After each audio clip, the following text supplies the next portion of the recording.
اعوذ باللہ من الشیطان الرجیم بسم اللہ الرحمن الرحیم یا ایہا الذین آمنوا لا تحلوا شعائر اللہ ولا الشہر الحرام ولا الہدی ولا القلائد ولا آمین البیت الحرام یبتغون فضلا من ربهم ورضوانا وَإِذَا حَلَلْتُمْ فَاصْطَادُوا وَلَا يَجْرِمَنَّكُمْ شَنَآنُ قَوْمٍ أَن صَدُّوكُمْ عَنِ الْمَسْجِدِ الْحَرَامِ أَن تَعْتَدُوا وَتَعَاوَنُوا عَلَى الْبِرِّ وَالتَّقْوَى وَلَا تَعَاوَنُوا عَلَى الْإِثْمِ وَالْعُدْوَانِ وَاتَّقُوا اللَّهَ إِنَّ اللَّهَ شَدِيدُ الْعِقَابِ صدق اللہ العظیم۔ یا ایہا الذین آمنوا، اے وہ لوگو جو ایمان لائے ہو، لا تحلوا شعائر اللہ، تم اللہ تعالیٰ کی علامتوں کی بے حرمتی نہ کرو، اللہ تعالیٰ کے شعائر کی بے حرمتی نہ کرو۔ شعائر جمع ہے شعیرہ کی، شعیرہ کا معنی ہوتا ہے علامت اور نشانی۔ حضرت شاہ ولی اللہ محدث دہلوی رحمۃ اللہ علیہ فرماتے ہیں کہ ویسے تو شعائر میں بہت ساری چیزیں آتی ہیں مگر 4 بڑی ہیں۔ ان میں سے سب سے پہلی چیز ہے اللہ تعالیٰ کے پیغمبر کا وجود، اور دوسری چیز ہے کعبۃ اللہ، تیسری چیز ہے قرآن کریم، اور چوتھی چیز ہے نماز۔ تو پیغمبر کا احترام کرو، نماز کا احترام کرو یعنی نماز قائم کرو، کعبۃ اللہ کا احترام کرو، اور قرآن کریم کا احترام کرو۔ ان کے علاوہ صفا و مروہ بھی شعائر اللہ میں سے ہیں، قربانی کے جانور بھی شعائر اللہ میں سے ہیں، ان کا بھی احترام کرو، بے حرمتی نہ کرو۔ آگے فرمایا ولا الشہر الحرام، نہ عزت والے مہینوں کی بے حرمتی کرو۔ حرمت والے مہینے 4 تھے، ذوالقعدہ، ذوالحجہ، محرم اور رجب۔ زمانہ جاہلیت میں بھی ان مہینوں کا احترام کیا جاتا تھا، ان مہینوں میں لڑنا جھگڑنا ممنوع تھا۔ اسلام کے ابتدائی دور میں بھی اس کا حکم تھا، اس کا احترام تھا، اس کے احترام کا حکم تھا۔ سورہ توبہ میں آئے گا کہ اللہ تعالیٰ نے مسلمانوں کو حکم دیا کہ تم ان مہینوں میں جنگ میں پہل نہ کرو۔ ہاں، اگر کوئی تمہارے اوپر حملہ کر دے، دشمن تم پر حملہ آور ہو جائے تو تم اپنا دفاع کر سکتے ہو۔ آگے فرمایا ولا الہدی، اور نہ قربانی کے جانوروں کی بے حرمتی کرو۔ ہدی اس جانور کو کہتے ہیں جس کو قربانی کے لیے حرم میں لے جاتے ہیں۔ حرم کے علاوہ دوسری جگہوں پر جس جانور کی قربانی کی جاتی ہے اس کو اضحیہ کہا جاتا ہے یا اضحیہ کہا جاتا ہے، یعنی حمزہ کے زبر کے ساتھ بھی کہا جاتا ہے اور حمزہ کے ضمہ کے ساتھ بھی کہتے ہیں۔ تو جو ہدی کا جانور ہے اس کا بھی احترام کرو، اسے نہ چھیڑو۔ ولا القلائد، اور نہ ان جانوروں کی بے حرمتی کرو جن کے گلے میں پٹے ڈالے ہوئے ہیں۔ قلائد یہ جمع ہے قلادتن کی، قلادہ، قلادہ کہتے ہیں اس پٹے کو جو حاجی بڑے جانوروں کو ہدی کے طور پر لے جاتے تھے، وہ ان کے گلوں میں پٹے ڈال دیتے تھے تاکہ نشانی ہو کہ یہ جانور ہدی کا جانور ہے۔ مثال کے طور حاجی جو ہے وہ قضائے حاجت کے لیے گیا ہوا ہے، وضو کے لیے گیا ہوا ہے، پانی پینے کے لیے گیا ہوا ہے، تو ان جانوروں کو کوئی نقصان نہ پہنچائے، ان کو نہ چھیڑے، یہ قربانی کا جانور ہے۔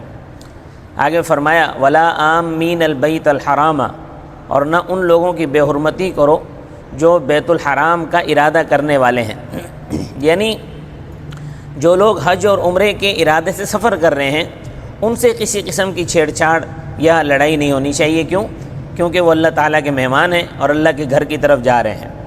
یبتغون فضلا من ربہم، چاہتے ہیں اپنے رب کی طرف سے فضل، کہ وہاں سودا بیچنا ہے، خریدنا ہے۔ کیونکہ اس زمانے میں جو لوگ حج اور عمرے کے لیے جاتے تھے تو حج کے دنوں میں وہاں تجارت بھی کرتے تھے اور حج بھی ہوتا ہے، ورضوانہ، اور اللہ تعالیٰ کی رضا تلاش کرتے ہیں۔ مسلمان کا جو اصل مقصد ہے وہ تو ہے حج کرنا، لیکن ضمناً اگر اس پر کوئی تجارت کرے تو یہ بھی جائز ہے، کوئی حرج نہیں ہے۔ زمانہ جاہلیت میں بھی لوگ حج کے لیے جاتے تھے، کعبۃ اللہ کا احترام کرتے تھے، وہ اپنے خیال کے مطابق اللہ تعالیٰ کو راضی کرتے تھے۔ اگرچہ ان کے خیال سے رب راضی ہو یا نہ ہو، لیکن اللہ تبارک و تعالیٰ کا حکم یہ ہے کہ تمہیں ان سے چھیڑخانی کرنے کی اجازت نہیں ہے، تمہیں ان سے چھیڑخانی کرنے کا حق نہیں ہے۔ آگے فرمایا وَإِذَا حَلَلْتُمْ فَاصْطَادُوا، اور جب تم احرام سے نکل آؤ تو بس شکار کر سکتے ہو۔ احرام کی حالت میں، کیونکہ کل کے درس میں یہ بات گزری تھی کہ احرام کی حالت میں شکار ممنوع ہو گیا تھا، تو اب جب احرام سے نکل آئے ہو تو اب تمہارے لیے شکار کرنا حلال ہو گیا۔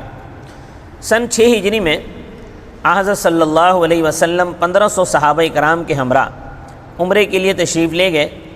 جب آپ حدیبیہ کے مقام پر پہنچے، جس کو آج کل شمیسہ کہا جاتا ہے، اس کا نام، اس علاقے کا نام شمیسہ ہو گیا، تو مکہ والوں نے آپ صلی اللہ علیہ وسلم کو عمرہ نہیں کرنے دیا، انہیں حرم میں داخل ہونے کی اجازت نہیں دی، اور کہا کہ تم آئندہ سال آ کر عمرہ کرنا، اس سال ہم عمرہ نہیں کرنے دیں گے کیونکہ یہ ہماری توہین ہے، لوگ کہیں گے کہ قریش نے اپنے دشمنوں کو مکہ میں آنے دیا۔ تو معاہدے کے تحت سن 7 ہجری میں آپ صلی اللہ علیہ وسلم عمرۃ القضاء کے لیے تشریف لے گئے۔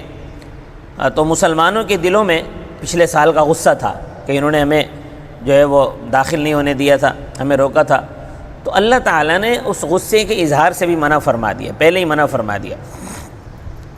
وَلَا يَجْرِمَنَّكُمْ، اور نہ ابھارے تمہیں شنآن قوم، بغض کسی قوم کا، ان صدوکم، اس لیے کہ انہوں نے تمہیں روکا تھا، عن المسجد الحرام، مسجد حرام سے، اس بات پر آمادہ نہ کرے، ان تعتدوا، یہ کہ تم زیادتی کرو، وتعاونوا علی البر والتقوی، اور ایک دوسرے کا ساتھ دو، مدد کرو نیکی اور تقوی کے کاموں پر۔ تو اللہ تبارک و تعالی نے پہلے ہی صحابہ کرام کو اس غصے کے اظہار سے منع فرما دیا، تو فرمایا ایک دوسرے کے ساتھ مدد کرو نیکی اور تقوی کے کاموں پر۔ نیکی سے مراد وہ کام ہے جو کرنے کے ہیں، مثلا نماز ہے، روزہ ہے، حج ہے، زکوٰۃ ہے، سچ بولنا، پورا تولنا، اور تقوی سے مراد وہ کام ہے کہ جن سے بچنا ہے، جن کو کرنے سے منع کیا گیا ہے ان سے رکنا ہے، ان میں بھی ایک دوسرے کا ساتھ دو کہ وہ جو گناہ کے کام ہیں وہ دوسرے کو کرنے بھی نہ دو، خود بھی نہ کرو، دوسرے کو بھی نہ کرنے دو۔ وَلَا تَعَاوَنُوا عَلَى الْإِثْمِ وَالْعُدْوَانِ، اور ایک دوسرے کی مدد نہ کرو گناہ پر اور زیادتی کی چیزوں پر۔ اسم کا معنی ہے رب تعالیٰ کے حکموں کو توڑنا، رب تعالیٰ کے حکم کو توڑنے پر ایک دوسرے کی مدد نہ کرو۔ عدوان بندوں کے حق ضائع کرنا، بندوں پر زیادتی کرنا، بندوں کے حقوق ضائع کرنے میں بھی ایک دوسرے کی مدد نہ کرو، بندوں پر زیادتی کرنے میں بھی ایک دوسرے کی مدد نہ کرو۔ واتقوا اللہ، اور ہر حالت میں تم اللہ تعالیٰ سے ڈرتے رہو۔ اگر بندہ صرف اس ایک نقطے کو سمجھ جائے تو ساری زندگی سنور جائے گی کہ اللہ تبارک و تعالیٰ سے ڈرتے رہو، کیونکہ اگر اللہ کا ڈر جب دل میں پیدا ہو جائے گا تو پھر انسان کسی برائی میں مبتلا نہیں ہو سکے گا، کسی گناہ میں مبتلا نہیں ہو سکے گا۔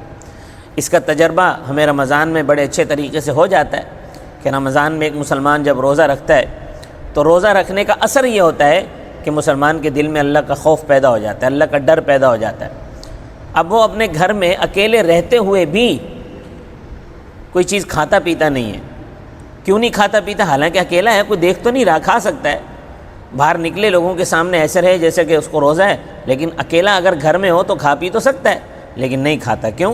اللہ کا ڈر دل میں ہوتا ہے کہ اور تو کوئی نہیں دیکھ رہا دنیا میں سے، لیکن اللہ تو دیکھ رہا ہے، تو اگر میں نے کچھ کھا پی لیا تو میرا روزہ ٹوٹ جائے گا۔ یہی ڈر اگر انسان کے دل میں پورا سال رہے تو ہر مسلمان برائی سے دور ہو جائے گا۔